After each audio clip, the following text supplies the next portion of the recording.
Hey, and welcome to another episode of the Who Dat Jedi podcast. This is episode 260 for your record books. My name is Aaron, and with me, as always, the other two members of the Who Dat Jedi Council, Fredo and Dave. Hi, guys. Hello. Hello. So, we took a week off last week. It was busy with life stuff, and so it's nice to be back talking about Star Wars. And tonight we're going to be talking about the brand new Star Wars. We're going to be talking about Maul Shadow Lord. We've gotten through 4 episodes now because they're dropping 2 per week. I will tell you, I do not recommend eating dinner late and then watching Maul Shadow Lord while you're laying in bed, because your dreams are going to be really whacked out. So, yeah, kind of had some nightmares last night. But anyway, that's my fault. Eating late, and yeah, shouldn't have been watching that in bed. So there you go. It was weird. So, yeah. So I don't know what else. What's going on here? We're coming up on Jazz Fest. French Quarter Fest this weekend. Yeah, that's right, French Quarter Fest. I had a couple things. First of all, um, I need to have my thumb more on the pulse of what's going on, because pirates kept coming into my gig this weekend. I played both Friday and Saturday, and pirates kept coming. And I remember just thinking to myself, I was like, I love living in a place where somebody dressed as a pirate walks into a restaurant, bar, or whatever, and nobody cares. It's just like, whatever. But then I was like, okay, but there's a lot of pirates, so what's going on? There's apparently some pirate gathering. Cool. But then at the end of Saturday, was it Saturday's gig or Friday's gig? I can't remember. Somebody dressed as Lord Farquaad from Shrek came in. And that was one of those, though, that makes you stop and go, But anyway, so. Did you get the urge to sing "Do You Know the Muffin Man"? I was actually saying it at the bar, because he came in right at the end of my set, so after I got packed up, I was over there going, oh, not my gumdrop buttons. Yeah. So anyway, but no, the other thing is that I met the mayor yesterday. Oh, Here? So, yeah, I met the mayor, not the mayor of Duloc, but the mayor of New Orleans. So we were, well, yeah. So I'm trying to. Don't want to. I mean, we both have the same. It looks like we both have the same chiropractor. So that was funny. I sat down. I was like, "Am I sitting?" I said out loud, "I said, did I really sit down next to the mayor?" And she's like, "Yeah, you did." She was really cool. It was really a really nice person. So that's my celebrity sighting for the week. What's up with you guys? What's new? man, I don't know. I was working. If there's any culprit for us not having an episode last week, it's me, because I was just working. So, um, Uh, but you did get out and did walk the Crescent City Classic, so I take did. it out for that. Yeah, I did too. Uh, didn't get the time I wanted, but still, it was warm and muggy out there. Which, I'll tell people, under the canopy of Esplanade Avenue felt nice when you got that cool breeze. It wasn't nice that people were out there giving shots of Malort. That's mean. Don't. But You once you don't got out, like, you don't have to take mhm. them. Just, Well, I didn't, but people were taking them. At least there's footage of at least one person who took one and immediately everything came back out. Let's put it that way. Uh, but then when you got on the City Park Avenue, that sun gave me a nice little bit of redneck sunburn in the back. That's the You only know, thing. But it was it fun. was, we ran into a friend of ours. Well, I should say he passed us, like right Mhm. before the Malart shot area, and and then suddenly we were ahead of him, and we're like, "Oh no, you got the Malort, didn't you? You got the Malort." And, yeah, sure enough. I hope he kept it down. But Mm. it's yeah, I know it's fun time. You've got people giving out beer and um, orange slices and everything, and all the sign watching is fun too because people come up with really creative signs, almost like you're trying to catch something off of a float, you know.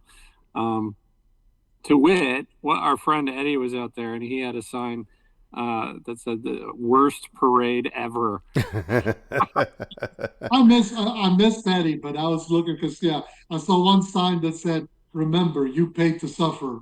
And I go like, "That's just mean. Don't remind me of this." Again, it was fun. Really, the only downside for me is about a half a mile in, I got a Charlie horse in my right leg, and I was like, "Okay, pull it back, walk, feel better, go." But it was fun. It's usually fun. Have you signed up for next year already? Oh no, that's right. Uh, you guys fundraise, right, Dave? You and Kate? Yeah, yeah, we Or both Team fundraise. Gleason. Yeah, I do Team Gleason, and she does youth run. And we're talking about like Nice. mixing that up soon, or maybe we'll flip Mhm. flop or something. But uh, yeah, it's a good time. Once I'm done with my I should do that for next year. But I It's late. It's the last weekend in March next year. FYI, it's earlier than before because Easter's earlier than before. but God, at least it's not on St. Patrick's Day. So um, My favorite one's the Oktoberfest one though, because it ends at Deutsch's house. You get free beer at the end, and then you get free admission into Oktoberfest because at Deutsch's nothing house. there's nothing you want more after running a race than a nice dark beer. Yeah. Keep it a nice pace. Don't overdo it, and you're gonna be good to go. So I noticed before we get to trivia, I noticed this is not in our news, so I will just do it right now. Disney World dropped a little thing on their social media yesterday, and it was awesome because Rock and Roller Coaster is being rethemed, Mhm. so they're taking away Aerosmith, and it's going to be the Electric Mayhem, which I am 100% behind. I'm so thrilled with this, and they had Animal on their social media, and they handed him the set list because apparently instead of like just the same track, it's going to be like Guardians of the Galaxy, where it's kind of roulette as to whether or not what song you get.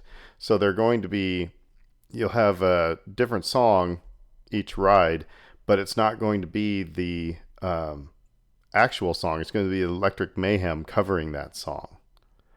So I'm just like, I'm so glad that they're leaning so much into the Muppets on this. I think it's going to be awesome. They did not, there was only one track that was announced yesterday, and that was song number 2 by Blur, Mhm. which, okay, old man here, I'm not familiar with that one, but Thing is, Really? I am certain that you are. You just don't know that it's that song. I probably, okay, Yeah, you play that song for 10 seconds, not even 10 seconds, maybe 5 seconds. Mm.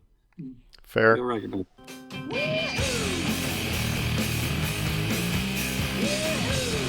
Fair. That's yeah. That very could well could be. I'll never forget the day that I was two times with music. First, Britt and I talk about this all the time. Is that she is so like after the second listening of a song, she's got the lyrics down. Me, it takes like forever to get lyrics, melody, harmony, everything like that. That comes instantaneous. So, but that's our training, right? She's an English teacher. I was a music teacher. So I mean, it makes sense. But I'll never forget when I was in college and I was driving home and Sticks Come Sail Away is on. And I mean, this is 1994, 95, something like that, you know? So, I mean, I've been listening to this song for literally my entire life. And I'm getting to the last verse and I was like, wait a minute. The angels are aliens? It was like comprehension set in. I was like, what is this? And then I'll never forget the other one was when I was pulling into my garage at one time and Led Zeppelin Ramble On. And I was like, wait a minute. He's singing about Lord of the Rings. It's like, I mean, these moments of just like, what? Like, so that's how close I pay attention to lyrics, folks. So. you find out in a hurry just how nerdy. I mean, it makes the most sense because we are talking creative types, and these creative types are nerds. Well, that's what my brother said. He Uh, goes, "What do you think that, you know, nerd musicians on drugs were writing about in the 70s?" I was like, "All right, fair." So, um, but anyway, that's just some little tidbits here. So let's do some trivia here, get us started before we dive into some news and then talk about Maul. I got my glasses here, so all right. Fredo, you're going first. okay. What twosome are slow to realize that the alcoves in the Geonosian foundry are filled with Geonosians? What twosome are slow to realize that the alcoves in the Geonosian foundry are filled with Geonosians? Is the twosome the dead giveaway? Padme and Anakin. It is Padme and Anakin. Does that ever bother you guys that he couldn't pick up on all these aliens through the Force? That they're surrounded, like I don't know. That always kind of like irked me a little bit. Yeah, I mean, boy, if we want to get into the things, the plot holes that are, in so many, we could. But yes, but I'm going to explain it to myself that he was only thinking about Padme and he was blinded. So There you go. I mean, that is Anakin's thing, is he doesn't see the bigger picture. He is just what's right in front of him. Mhm. So, but I think it's more just a plot hole. Um, all right, Dave, to you. Softball, knock it out of the park, man. Who tries to blow out the cooking flames in the Ewok village? Who tries to blow out the cooking flames in the Ewok village? Han Solo. It is Han Solo. All right. And Good bit of physical comedy, frankly. that whole, from the minute that, they met the Ewoks, it was like Han was on point. Actually, everything about it was just great. All right, so what is Luke's one-word response when Han asks, "Do you think a princess and a guy like me?" What is Luke's one-word response when Han asks, "Do you think a princess and a guy like me?" His answer was no. Yes, it was no. You want to talk about things that bother me, and I saw this on somebody else's, maybe on Threads or something like that, but the fact that when Luke and Leia, okay, if you and the person who you just found out was your sister, and you just spilled that knowledge, and you happen to have made out twice, don't you think that there would be like an instantaneous, oh my god, ick factor?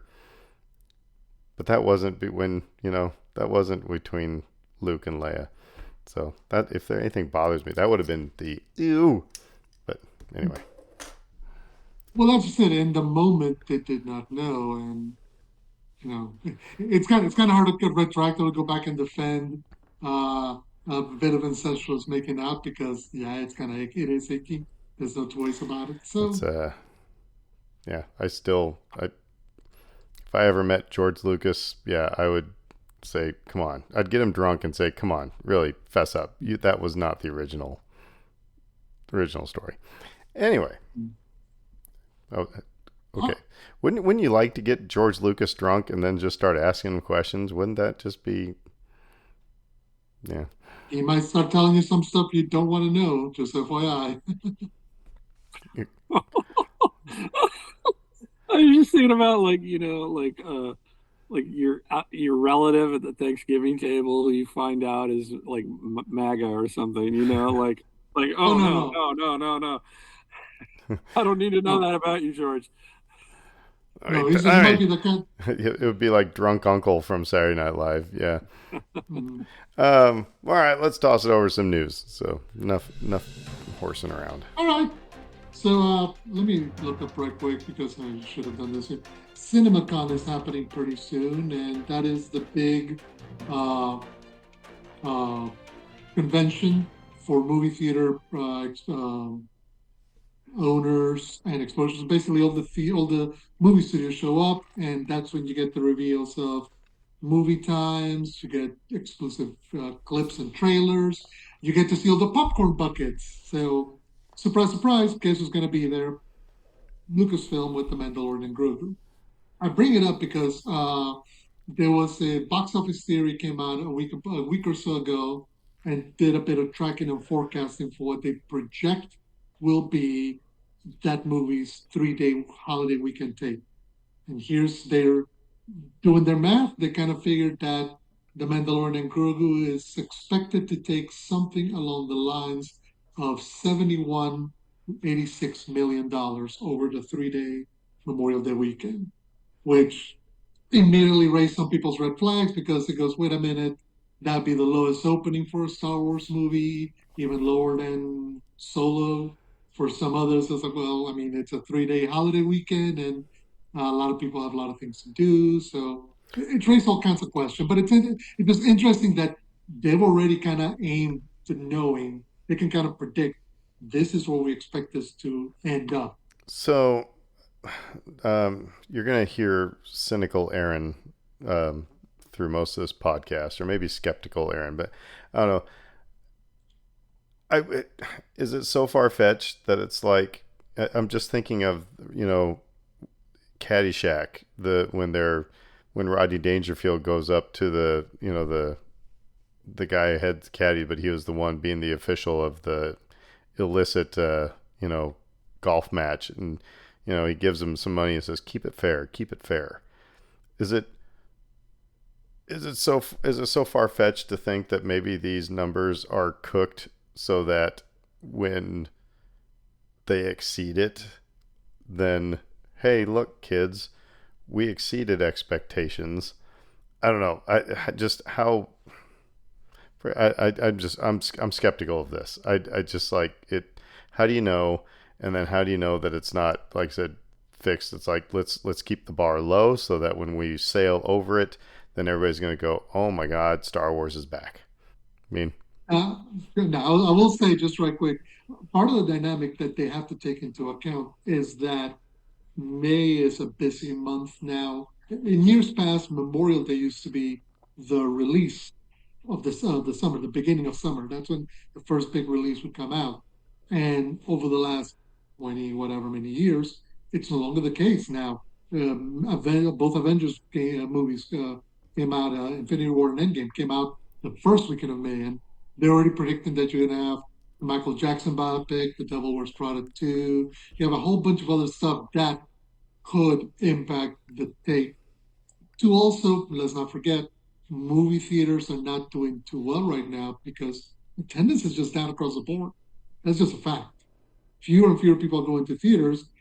In some ways, they became less interested after the pandemic because they spend money on studios and and TV screens and yeah, projections I don't and know. whatnot at home. I'd also kind of argue that it. I mean, it's it.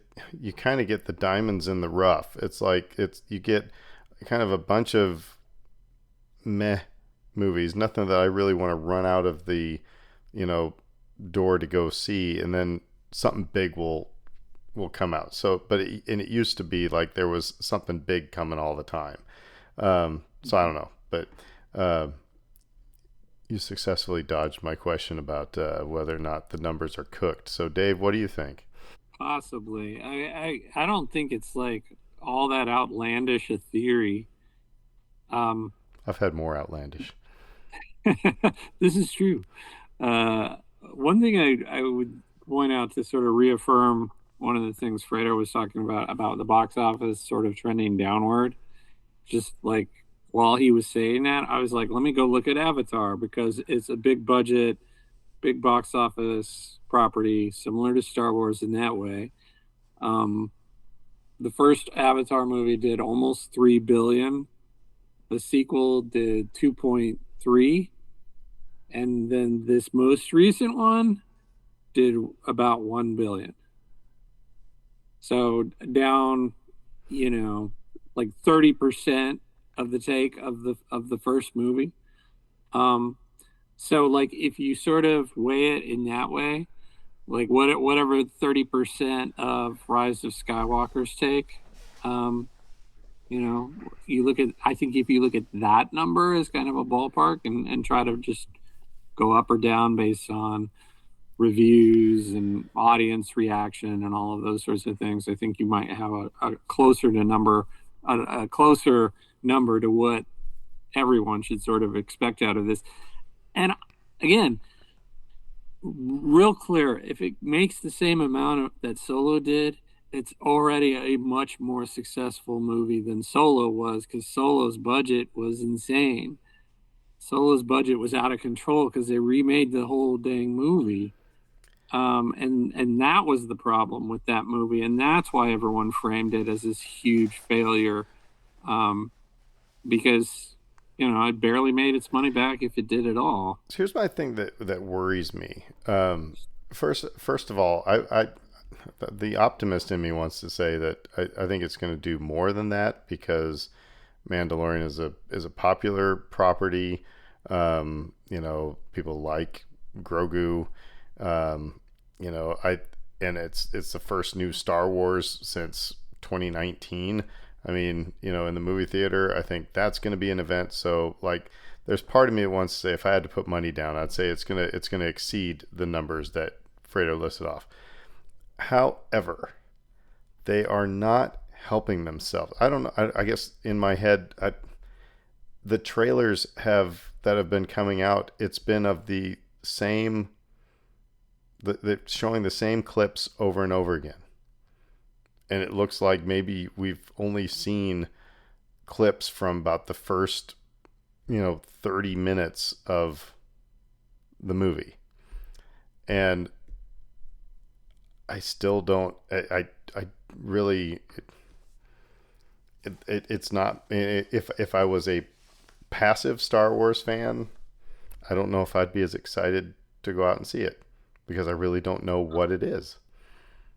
So one of the interesting aspects, and there's the reason why I did bring up CinemaCon happening, is that one of the expectations that comes out of that is that you are going to get the big marketing push starting soon after. You're expecting a new trailer, lots more movie spots. I don't know if you noticed, but May 4th is Star Wars night on across Major League Baseball.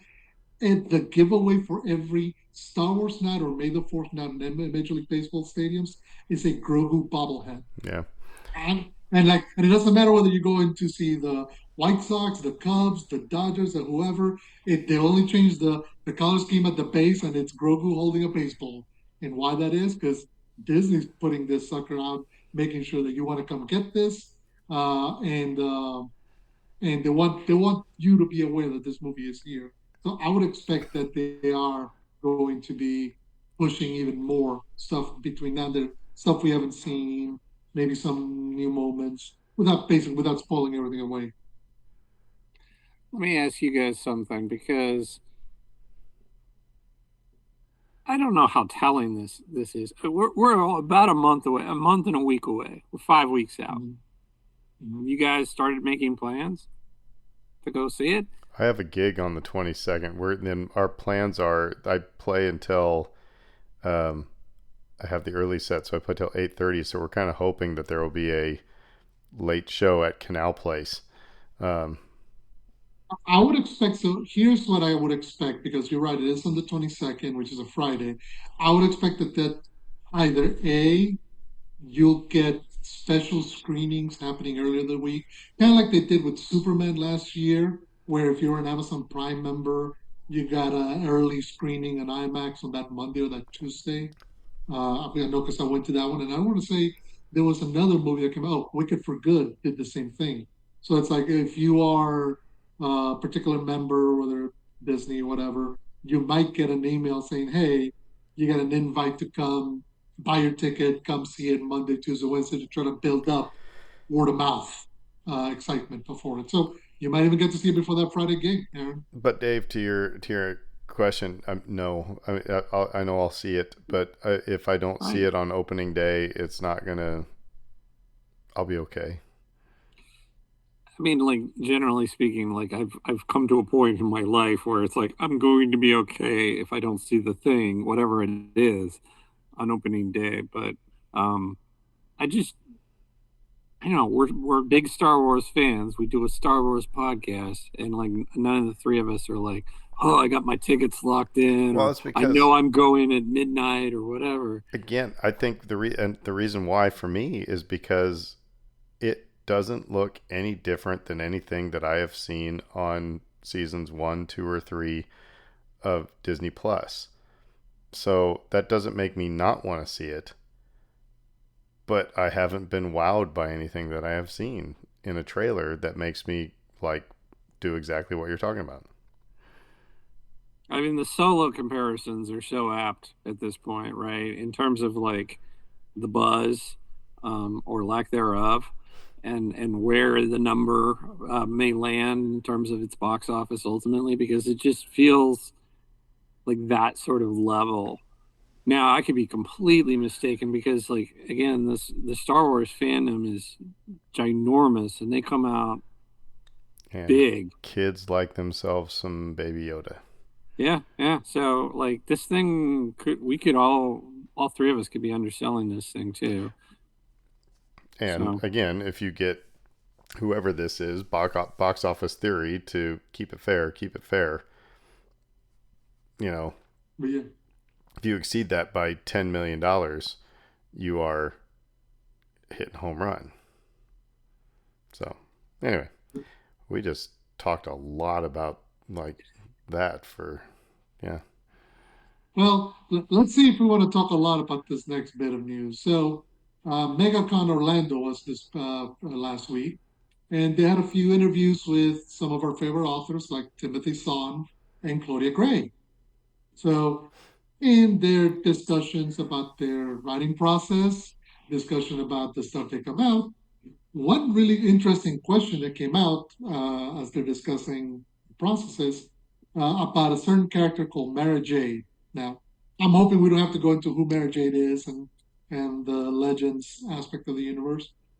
But apparently, they asked Timothy Son, wait a minute, because he created Thrawn. He created Thrawn and Mara Jade about Thrawn's inclusion in Ahsoka season one and expected to be season two. It's like, could Mara Jade make an appearance at some point? His answer was, quote, a couple of times I was like, really? Really? No Mary Jade? And they, meaning Lucasfilm, were in a very stern voice, nope. Claudia Gray also said during a panel about the writing of the Star Wars universe, I asked them to, and asked them to, and we were told no. So it's interesting that all of the characters, because we've seen just about everything from particularly that original Thrawn trilogy, mined and brought into the canon, except the one character that George did not like. And if Dave Filoni is the new George and he learned under George, I wonder if he got the blessing to take the big job with the and you will never bring Mary J to live action ever. Yeah, you know what? One thing might say about that is that I would have, if you'd have bet me a large sum of money about us seeing the original cut version of A New Hope on the big screen again, I would have said no freaking way. Not as long as George Lucas is alive will he let that happen. And that's happening next year. So, like, it's the same kind of thing here that tells me that he doesn't have, the final say anymore. They can do it if they really want to, and if somebody's passionate enough about it and they have a good enough idea, well, and you'll see it. here's the thing is that I like the idea of her being the Emperor's assassin, type of thing. You don't have to have the storyline of Mara Jade marrying Luke. You know, You don't have to have the clone stuff, even though I like right? the way that that was all paid off in the books. You don't have to have all that stuff either. Um, yeah, You can have the character, um, but I think it's given the fact that people, it is such a divisive character for some reason.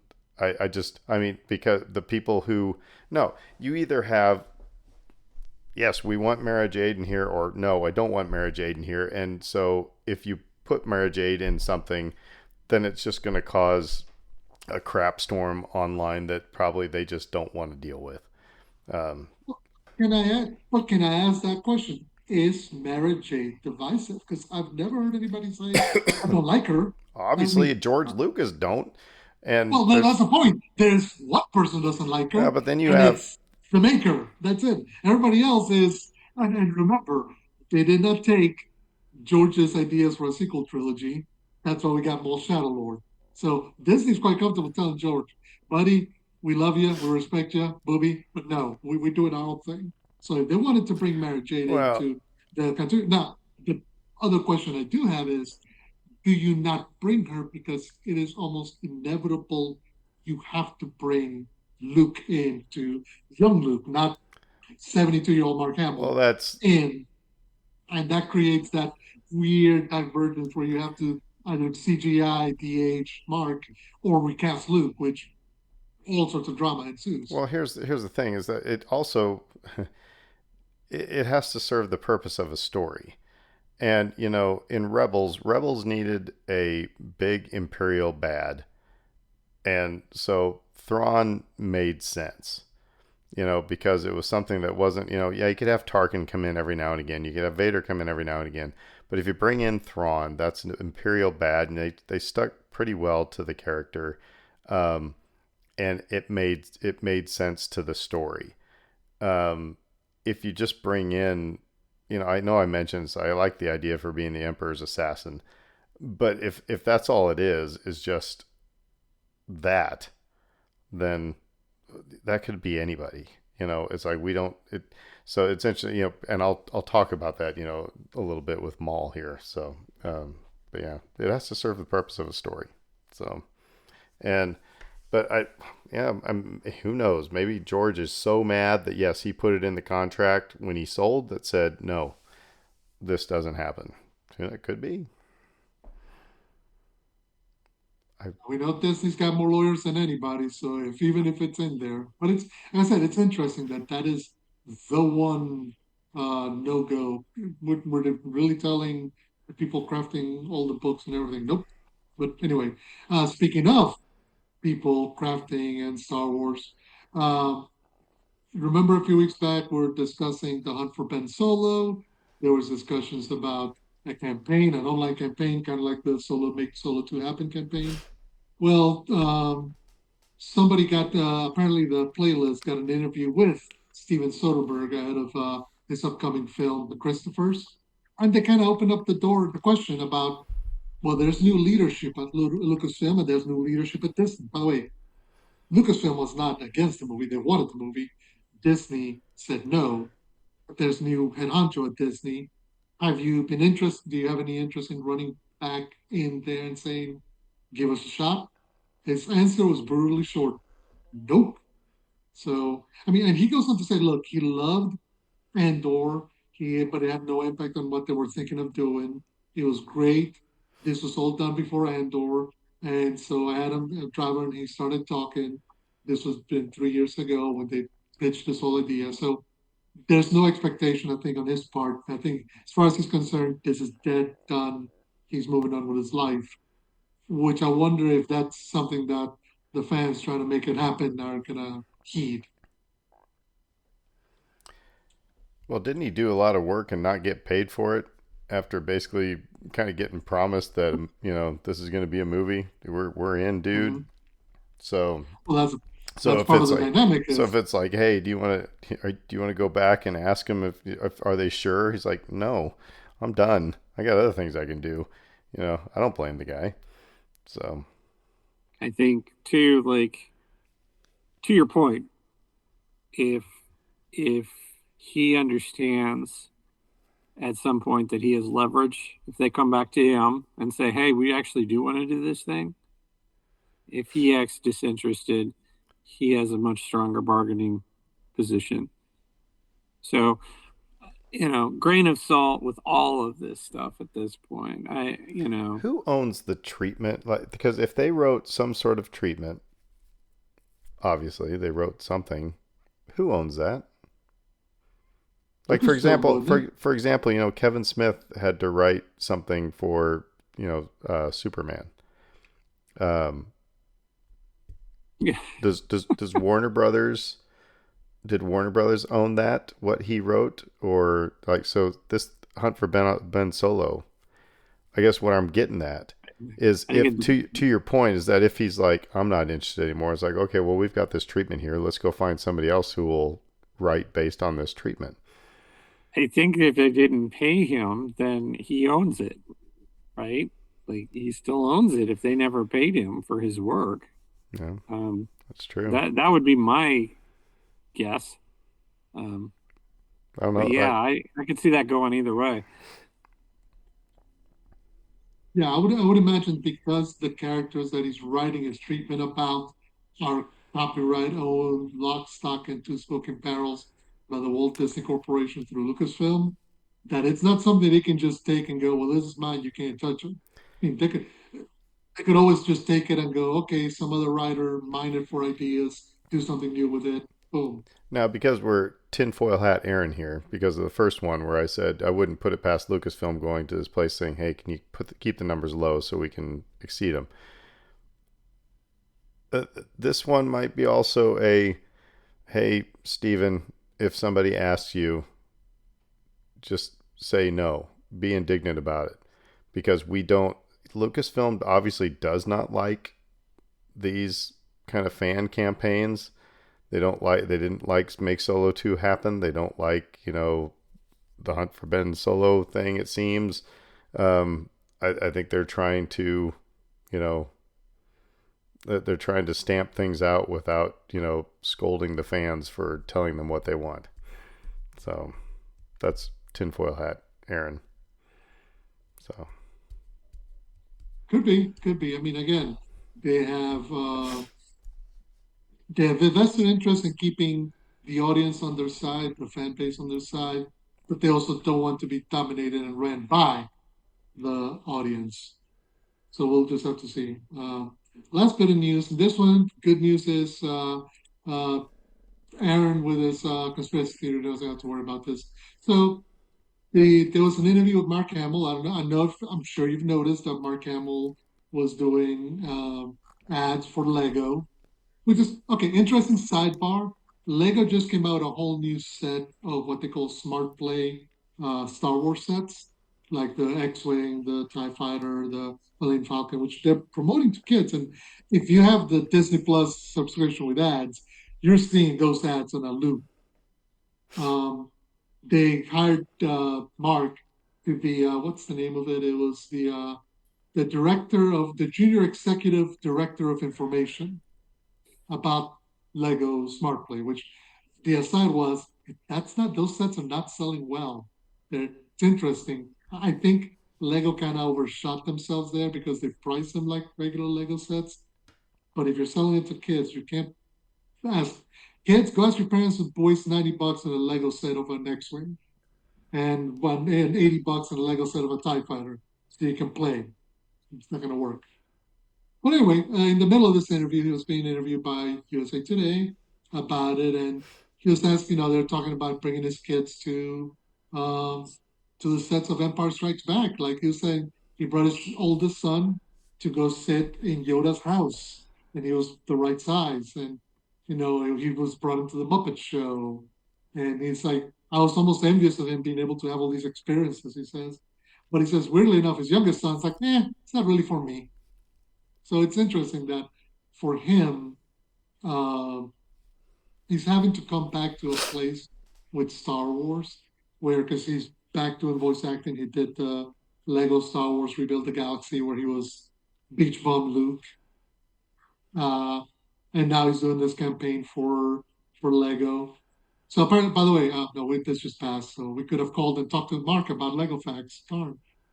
Uh, but then he's also talking about just the original trilogy and all these experiences and kind of coming to terms with the big 5-0 that's going to happen next year and how it shaped his career, so to speak. Cool. And crowd goes Maul. Yeah, I know. I know. Cool. I don't have anything to add. Yeah. So Yeah. sweet. I just figured I'd throw it in there. Anyway, that's it for news. All right. Maul Shadow Lord. Episodes 1 through 4. Episode 1 was The Dark Revenge. Episode 2 was Sinister Schemes. Episode 3 was Whispers in the Unknown. And episode 4 was Pride and Vengeance. Um, I- just couple sentences going around the horn of just how are you enjoying it so far? So, Dave, start with you. Just how are you enjoying it so far? Like I said, don't have to get too deep. Just I think where I would go with this is to issue the caveat that I think exists in all modern Star Wars at this point, which is to say that some people are really going to enjoy it, and some people probably are going to be kind of meh about it.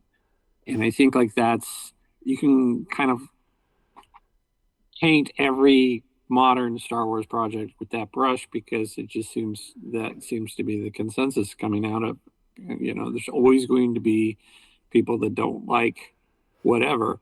And I think like this group has sort of come to the point of we all um, we all support there being different versions of Star Wars available for different people to enjoy. And so like on that basis alone, I appreciate the show. I think I'm glad that it exists. Um, it's more Star Wars animation, um, for good and bad. I'm gonna go next. Um, and first of all, I have to preface it with I'll never forget when I was a sophomore in high school. Um, the the the marching band went to the kickoff classic, which was in I mean, for all intents and purposes, New York City. It was the Meadowlands in New Jersey, and so it was the first time I went to New York City. Seeing everything, and my dad laughed because I called home he's like, so what do you think of New York City? And it's like, it's all right. I mean, that was my reaction was it was all right. And so I think that I suffer from other people's overreactions, I think, to this is the greatest Star Wars premiere since, and then you lose me. Immediately, I'm going to be looking at it through a different filter. It's and so that kind of hyperbole bothers me. It's like there are other podcasts that have seen 8 episodes and they're saying it's the best. Well, and even some that haven't seen the first 8 episodes, they've seen just 2. It's like this is the best. This is the best. This is the best. It's like, is it really? And is it? I mean, is it really?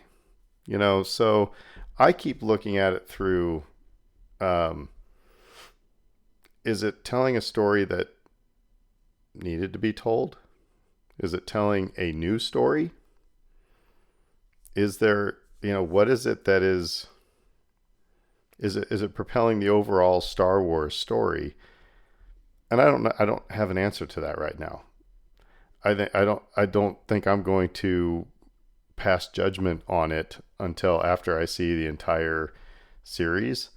Um, but right now it's all right. That's where I'm at. So kind of 20,000 foot view point of view for me. I'll say this much to your point, Aaron. I think this is the best animated Star Wars animation show. The animation, just from what we saw in season 7 of Clone Wars to now, you can see where the animation style has grown, has developed, the technology continues to improve so that you're getting better facial features and just, So to that point, emotions out of the characters. is a 2025 Mustang better than a 1965 Mustang? Well, let's put it this way: is Just from inherently the being more, having more technology and having, what I will say is this: go back to the first season of Clone Wars. Because that's the Yeah, comparison you're making. yeah. Season one of Clone Wars to these four episodes of Maul Shadow Lord. And I'm not disagreeing with you. The story is the point, but the medium matters. And just the way that they realize the city planet of Jarex, the characters that they have in there, the complexities of emotions, because this is not a straightforward good versus evil story. It would be nice if it was. That was Clone Wars. In some ways, that was Rebels. This is far more complex. So the animation having improved allows them to tell a more complex see it. story. And that's what I'm finding I'm connecting with. Very cool. I'm gonna disagree with you on a couple points there, though. Is that first of all, I think Janix looks like it could. You could have told me that it was Coruscant, and I would have believed you. I don't And think at first I thought so too. I don't think it looks any different. Um, and it's so there are some things that are Looks going on. great though. If there are some things that are cool there, they actually use matte paintings on glass for some of it. So the animation, yes, it's great, but I'm still the story is what I'm caught with. And even when you if you so we have a Jedi Master and a Padawan who are on the run, after Order 66. We've seen that. Okay, so where are you going to take me that's different? And so we have a Padawan who's being um, seduced by Maul. Okay, we've seen that before. Okay, and you got a Jedi Master who's like, no, you need to do this stuff this way, and Maul saying you need to do this stuff. I mean, we've seen that dog and pony. So I'm waiting for what's the thing that's going to turn it on its head to make it an interesting story. You know, the the underworld stuff, the criminal part of it, I would say cool, except we saw a lot of this in Book of Boba Fett. You know, I I think this is better realized here than it but I'm was in Book of Boba Fett. I'm not. I'm just saying that I'm not seeing anything new. Maybe they're taking a second swing at some things and getting a double rather than a single. But that's my problem. Is that have we give me something that is like, oh, this is a different take. And I mean, and You know actually, what? so the other part of it is that so much of it, and I think just because of the genre, and I'm not trying to run it down, but just because of the genre, I felt I was glad to see I wasn't the only one because everybody caught on to it. It was like the very first episode was like the Dark Knight called and they want their movie back. I mean, it was very much like the bank heist at the beginning of the Dark Knight. And I mean, this is the Star Wars Explained keeps talking about this is like Batman in Star Wars universe, which is okay, cool. So again, does that does that elevate it somehow because they're doing those things? I don't know. Like I said, I'm these are just thoughts that are going through my head as I watch this, and I think it's because of the this is the greatest sense, and it just makes me go, So, it got hangover for you. well, a little bit, yes. And you know what? I'm Don't so listen to those people, man. so Don't listen to those well, people. but so here's the other part of it is that, and I love these podcasts that I'm listening to, and these same podcasts that will say this is the greatest also get invited to, and this is going to sound like sour grapes because we don't, but they're getting invited to Skywalker Ranch to watch a screening of these things. They're getting sent 8 episodes so that they can, you know, you know, review. I'm using air quotes, review. Of course, you're going to probably maybe I'm not questioning their integrity, but you're probably going to be a little nicer on your review if you got flown out to Skywalker Ranch or to Lucasfilm to watch these things. It's like, yeah, this is good stuff. I mean, so I don't know. Like I said, all that stuff just kind of has kind of bothered me. And like I That said, doesn't sound like, so far, but like I said, in Aaron, the 4 episodes, I haven't seen anything that makes me see anything different from Maul that I've seen before. I will give you that the animation is fantastic. Story but wise, I haven't seen anything. but Aaron, can we be honest? That doesn't sound like the problem is the shows. That sounds like the problem is the podcast you're listening to and the expectations that they built on you. But Well, that's not the show's problem. If you're hearing and somebody tell you it's the greatest you're and right. it's still, that's not the Fredo, show you're itself. right. I have not listened to a single one of those No, podcasts, so you are I'm coming in correct. blind. You're correct, but I also told you that I have problems with the show in that I haven't seen anything in the first 4 episodes that is anything different about Maul or the story about Jedi and Padawans on the run from Order 66. But are you but are you looking for that because you've been told this is the greatest? I've If watched you have both. not listened, I've watched these episodes multiple times. So if I was no, no, really no, turned no, it's off not by that. it, if I was really turned No, off by it, I would have watched it once. And listen, I'm being mm-hmm, honest. mm-hmm. I'm being honest that yes, that I'm wondering if that has hazed my view of this. But I want you to tell me what have you seen that is wow. This is a much different. This is making Maul a much more complex thing now. Wow, this is telling me much more about the Jedi You and know what? everything. Like, tell me what is new about this story so far that has you. And Dave's just like drinking his Coke. Yeah. Tell me what makes this. So sell me the opposite way, Fredo. Look, I'm not going to say And the opposite because it can't be again, just here's the the problem. animation. It can't be just the No, okay, animation. okay. Because here's the problem. Now I'm having to climb the wall that you built, and that's rough. I didn't bring my spelunking gear, but I will say this much. I think what I've connected with this show the most is I can see in Maul the apprentice that Sidious was training. I can see in the Maul that we got in this show, it is the best approximation of all the various pieces that we've seen. We've seen Maul try to subvert and co-opt Jedi Padawans. We saw it in Rebels. We saw it for a bit in season 7 of Clone Wars when he was trying to turn Ahsoka. We've seen Maul the Crime Lord. We saw it out in Clone Wars, and we saw it in Solo for a hot minute. But I think what we're seeing here is whenever I go back to episode one, Maul in episode one is just simply a weapon. He is an assassin. He is the guy who gets sent out to take out Jedi and bad guys and be the enforcer for Darth Sidious. At no point did I sit in episode one and think he's the apprentice of the most powerful evil character in the galaxy, and you can see what he's learned. This Maul in Maul Shuttle through these 4 episodes. He is manipulative and conniving and complex, and I appreciate that. Yes, you've seen all these pieces elsewhere.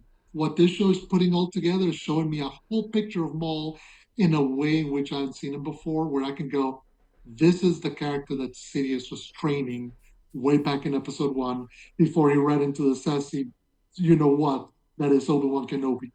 If you've never touched reach run into Obi-Wan, this would have been Darth Maul under Sidious. What I also find interesting about him is that he is still very much the character that is driven by all the failures and all the trauma that he's experienced. When he's connecting with Devin in that episode, he's not connected with that sense of, oh yeah, yes, he's connected with that sense of you've been wrong, you've been challenged, you have to cut off yourself. What he's doing is connecting with her with the sense of trauma. I saw my mother die. I saw my parents die. My brother died. I saw my people get slaughtered. I'm on the same boat as you, which again is the same trick that will pull years later with Ezra. That way of connecting, and I think that's the thing that's most interesting. I'll put it this way. I'll kind of get off and let Dave or you come back in here. We saw a similar idea of this in the Acolyte. I think this is doing it better. I got two selling points for you. You said, "Oh, sell me on the show," like it's like, and I think it's too early. This is my take. I'm like, I watched 4 episodes. It's another animated Star Wars show. And we've had a lot of those now. So it's a harder sell, I think, for your average Joe on the street. And we're only 4 episodes in. We don't know yet. That's the bottom line. I really like the it's a gangster show, right? We talked about that with the comparison to Book of Boba Fett. It's very much going to lean on gangster tropes, gangster stories, and it's going to throw everything in. It's gonna pick and choose. And see, this is one of the things that we talk about with regards to the Marvel Cinematic Universe, and one of the benefits that those storytellers have when they're devising their stories and they're deciding how to build a movie out and which characters are going to be in it and what the plot is going to be. They have all of this information that already exists, all of these previous stories that already exist that they can kind of pick and choose from, right? That's what they can do here. So, like, right off the bat, that's a big selling point for me, that they've they've created the canvas that will allow them to kind of pick the best bits from the buffet. It's like, well, okay, we've got the crime boss gangster movie buffet. It's like, well, we'll take a little bit from Godfather, we'll take a little bit from Goodfellas over here, we'll take some Book of Boba Fett over here, and we'll mix all this up together. And it's like, oh, well, what if we did this spin on it? They're gonna have the ability to do a lot of really interesting stuff and tell some fun stories. You think about the revenge plot, right? Again, Book of Boba Fett, but you get to lean into that story when you're in this seedy underbelly. When you're talking about somebody like Luke Skywalker, you can't tell a revenge story. Like, that's no, you can't. You're limited, right? So you can lean into this. You can lean into the illicit evil stuff that you don't get to see normally, and you kind of get to live vicariously through it because you're like, I don't do this in my regular everyday life. I get to see gangsters shooting each other. This is cool. To that point, you get to see people double crossing one another. That's always a lot of fun.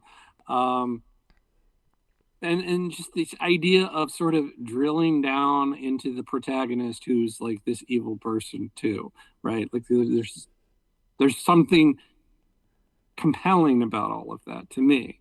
So that to me is like one big.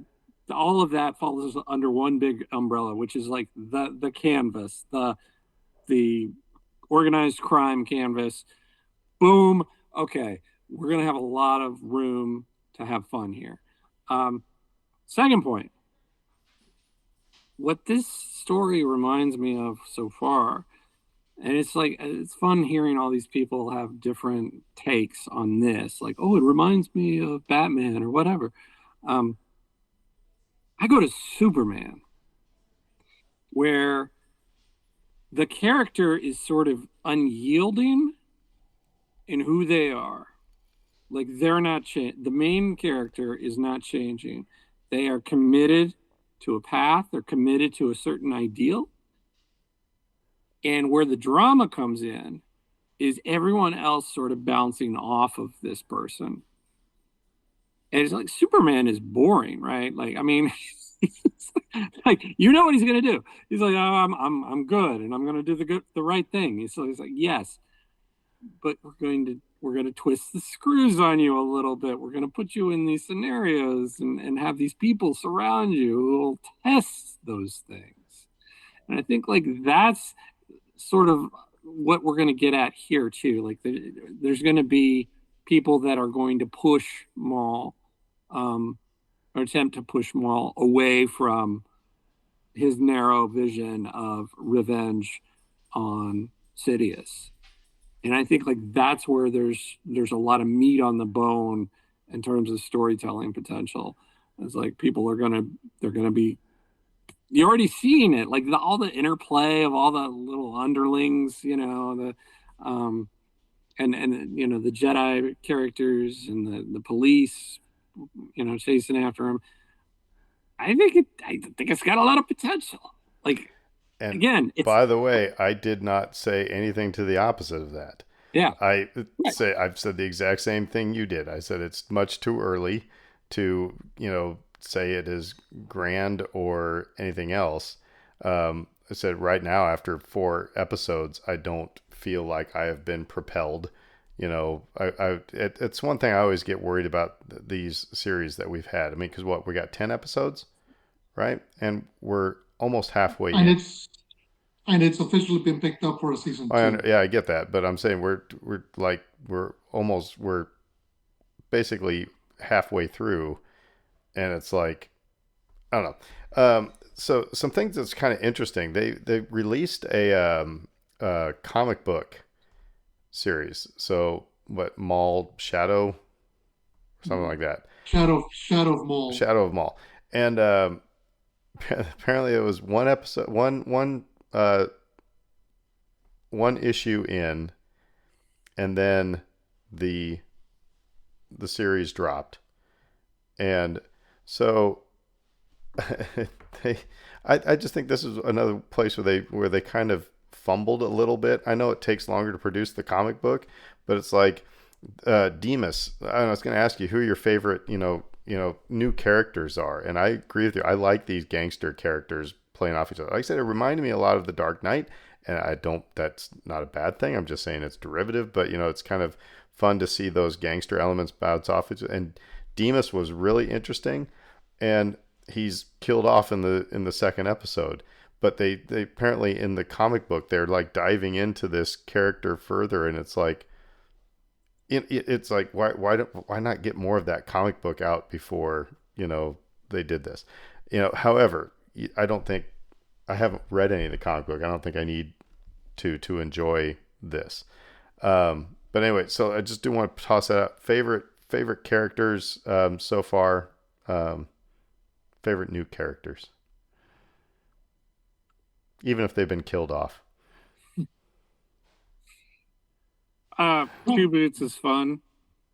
Like that, like very committed to that narrow, particular regulatory path of we must do everything by the book, and yet heroic in his own way, right? Like willing to dive in and get his hands dirty and actually committed to this idea of police work. So like that's an interesting character to me right off the bat.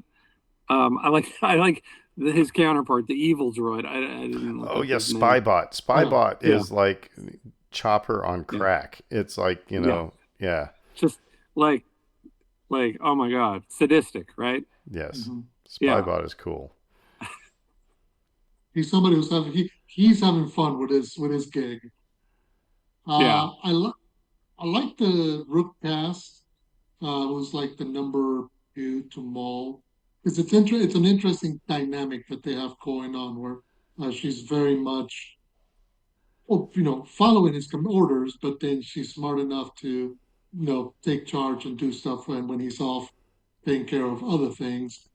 And then what's the name of the other character? Uh, I found the Vario fun. Yeah. mhm, mhm. Vario's been fun. The Jedi dude, that's all state stand. It's Yeah. that like Yeah. that.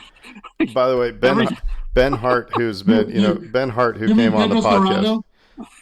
Ben Hart, who came on the podcast before he's Star Wars Underworld, he pointed out, the Allstate guy caused a car accident in Star Wars, and The Masudaki. yeah, I do like that character. Yeah. It's an interesting, see, and that to me is a little bit interesting because he's trying to teach his Padawan to still stay within the concepts of being a Jedi, not stealing, not whatever.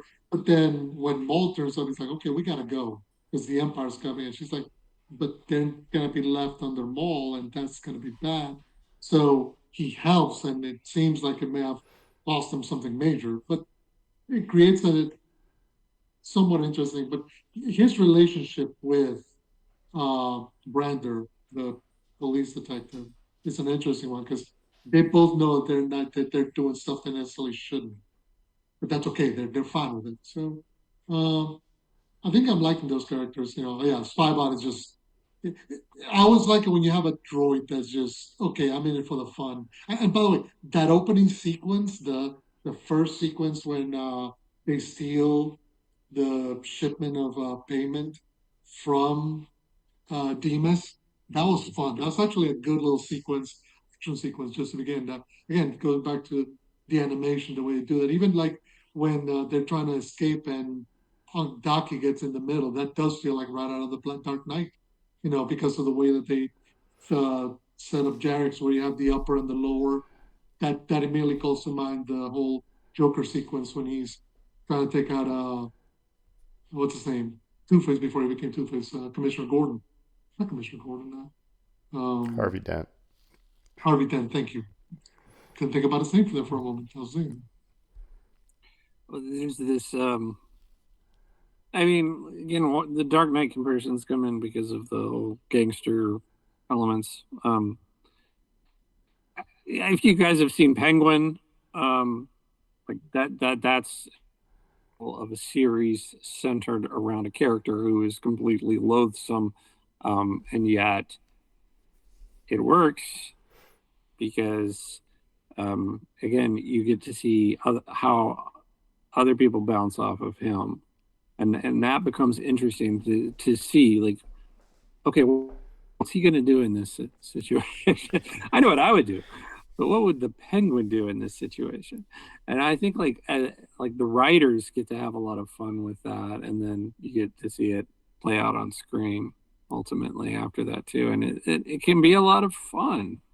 Um, I wouldn't have predicted the Penguin would have been a show that I would have really enjoyed that much, but I did.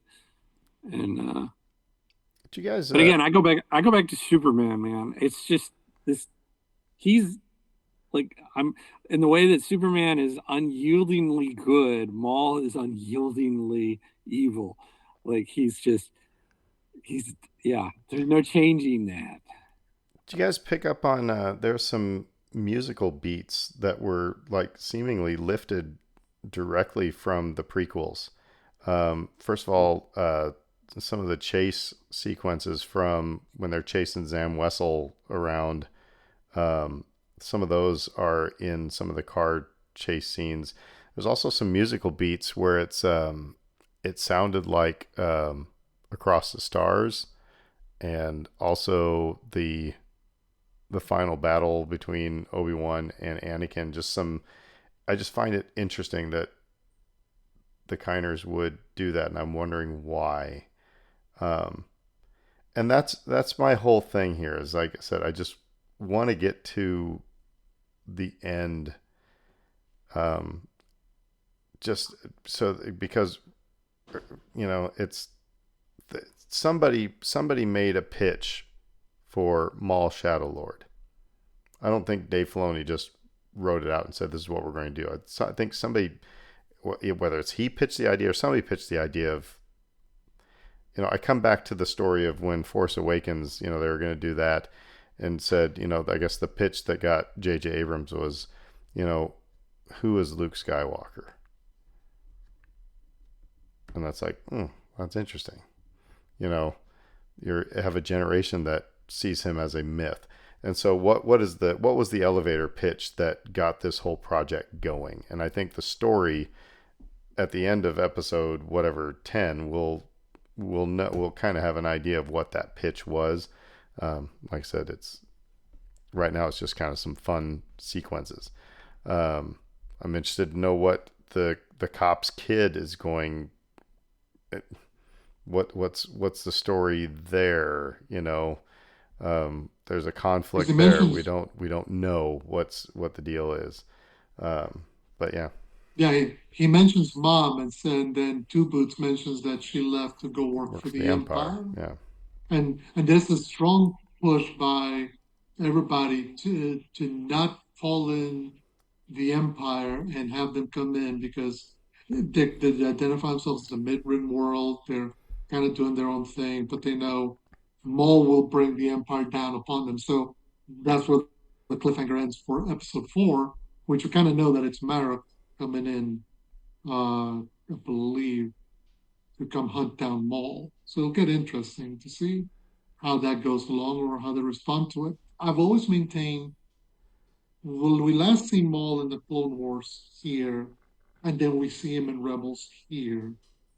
And then outside for that little moment in Solo, we knew nothing of his in between time.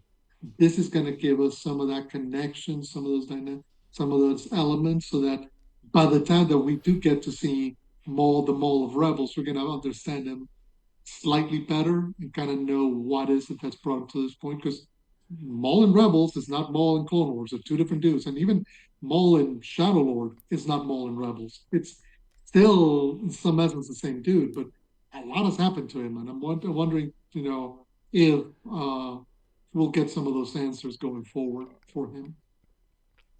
I think like the show will be decided as a failure or success for most of us by how creative it is. Is it going to just recycle some of these stories that we've already seen, or is it going to offer us something interesting or new? And that was Aaron's uh, frustration, if anything, that he voiced at the top of the show, which is just like, I don't know if I'm seeing anything that I haven't seen before, and um, frankly, that is the bar for me for most things that I watch nowadays, because it's like, well, I've seen it, I've seen this, I've seen a lot of this before, um, and again, you were talking about the mom, and I think I sit here and I think, oh well, okay, they don't want the mom's gone. Oh, she's part of the empire. Okay, the empire's coming back. Is the mom going to make an appearance? And like, part of me is like, well, don't do that, because we're sort of now expecting the mom to show up. So don't do that. Like, do something different, right? Um, zig when we think you're going to zag, like that kind of thing. And do that, and but then again, like, stay true to the character as much as you can, and try to execute it well. Like you said, Fredo said the animation's fantastic. Now, I do want to say something real quick about animation, Yeah. just in general. And I need an animator to tell me why. This is the thing that has been driving me crazy. As Fredo, I will agree with you that when you look at the animation from like season 1 of Clone Wars to what we got now, yes, leaps and bounds. But why do we cannot figure out how to animate people walking to make it even look even more natural? Than it, they all still look like you're literally moving your action figure. It's like, I don't understand that. Why? I mean, it has not changed since Davy and Goliath, for crying out loud. I mean, that's the I only, wonder, that is an and aesthetic I thing, wonder, and I noticed it right off the bat, and I was, even when, and as I just put my fingers through my hair, they had him, the cop put his hands through his hair, and I was like, oh, look at that, his hair moved. It wasn't like just, that was my criticism of Ezra in like the first season of Rebels, was that it was like Davy and Goliath hair. It just was this block of thing. I was like, wow, look at that, his hair moved. And then they showed him walking, and I was like, but he still walks like all the other animated people in every animated show. Anyway, um, it does make me wonder if it's something where they're almost wedded to it now. Like they recognize this is how we make things look, and they if probably we don't start care. It's just trying get to, him from point A to point B. Who gives a hoot? I get it, but it's just like that. That is just one thing. It's just kind of like, ugh. Um, I do want to. This was, like I said, from what was the site? It was called Circle Ranks or something like that. So obviously a highfalutin place. But this was Star Wars shows ranked. At number 1, Maul, Shadow Lord. This was after only 2 episodes dropping. Number 2 was Andor. Number 3 was the Clone Wars. Number 4 is Rebels. Number 5 is Mandalorian. And by the way, Clone Wars 3D was number 3 because Clone Wars 2D was number 6. So, and it goes on from there with Tales of the Jedi and Empire and Bad Batch and droids and visions and Ewoks are even in there. But are you ready? Yeah, so that's why I wonder, well, why, what is it that's making people like put this on the pedestal? I would. This is just me. Again, I've not listened to a single podcast. I don't listen. I don't read any of those pieces. So I am just guessing. They like the character. They like Maul. And a show that's centered on Maul. Remember, it's the thing. Everybody goes, "I want a Darth Vader show. I want a show that focuses on the villain, that focuses on the bad guy. It doesn't even look cool." And more often than not, when you get him, you get something like the Acolyte, where it's far more complex, has to kind of reveal more things about the character, and people struggle with that. And whereas Maul is kind of still, even it's starting out, threading the fine line of showing you, okay, complexity, villainy. He's taking out a whole bunch of pikes. He is trying to convince. He's protecting his crew of people. He's doing all this other stuff. So it's um it's doing something for people. It's scratching the itch that they have because again, a lot of people love this character. So that's where I'm guessing they're coming. Again, I don't go chasing any of this stuff because I'm just gonna go by what's on the screen and let that live or die by what it is.